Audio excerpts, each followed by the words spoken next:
This presentation will be on Irving Goffman's The Presentation of Self in Everyday Life, published in 1956. This work centers around the presentation of self, which was a foundational text in performance studies. And his primary arguments focus on how people perform certain curated roles in everyday life. And later in this presentation, I will relate these concepts to social media. An important definition to his arguments are what he defines as individuals playing a part, or a consistent pattern done multiple times of a certain behavior or action. So there are different techniques of performances in everyday life that he defines as dramaturgy, stagecraft, and stage management.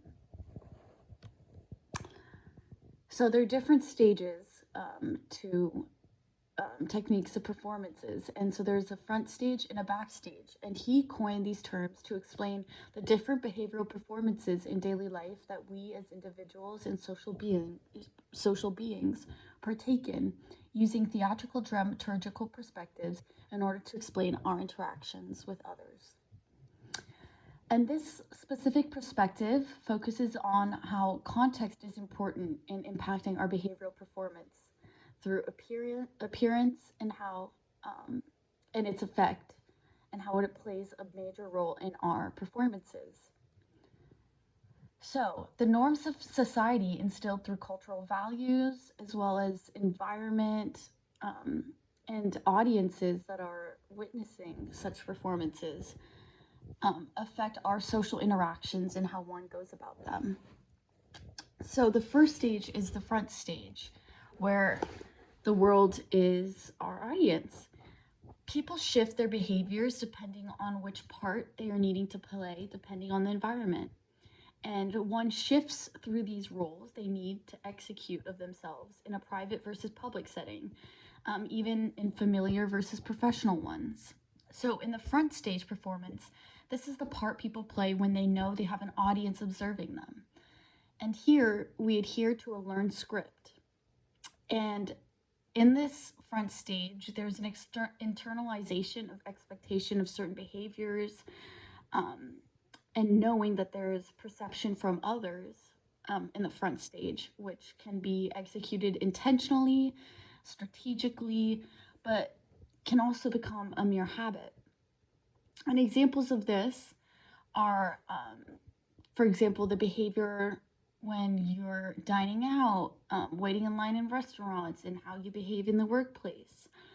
And the focus on perception doesn't only influence interactions with others, but also how one chooses to present themselves in appearance, for example, physically, in the fashion and stylistically, how they choose to dress. They want to wear designer to show that, they're of a certain status, as well as their disposition, or to shape their social impact in others in a way that is favorable to them and what they want to be perceived as.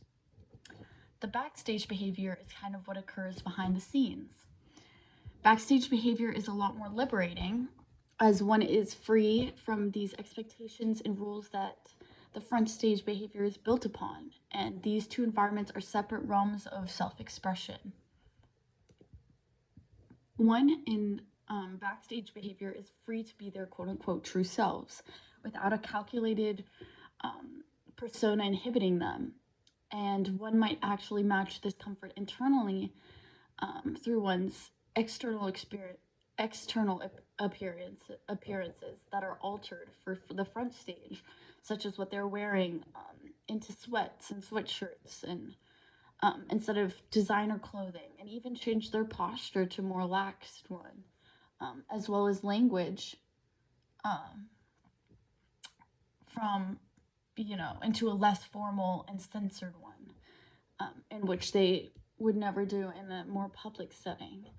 However, even when backstage, one is still aware of set expectations and conduct that compose the front stage, and therefore they might not fully uncensor themselves even in the more private environment, because there are still sometimes audiences perceiving them, such as family, friends, which still will inadvertently affect what they think and do. So the front stage in social media This is, where you are posting and curating a very carefully selected profile. Um, Here, I have the camera turned on and posting. Oh, um, posting to certain platforms in a very carefully selected way with knowing who's you're following and audience spaces. Um, the social media connection here is the part you play on multiple social media accounts through impressions on platforms, and um, which is very important to uh, the work here that we're analyzing, is how content doesn't necessarily matter, but how this performance is done and works within these contexts. So this can be applied in social media through our online identities, where we are performing parts consistently over time, which again is part of the definition of parts, to appeal to different audiences through different impressions. And this consistent part is done through posting, uploading photos, updates, etc.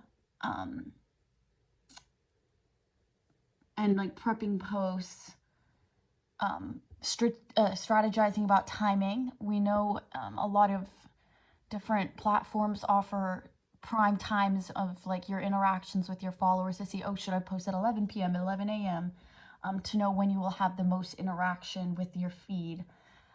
By tagging people, hashtags on TikTok is very huge. Hashtag for you page to get your posts more public, and attracting likes and through clicks and retweets. And performances produce social relationships where these audiences and observers end up being almost co-performers through interacting with your tweets and become participants. And social media, and why it's so powerful and impactful, is defined by these interactions between our co-participants and audiences.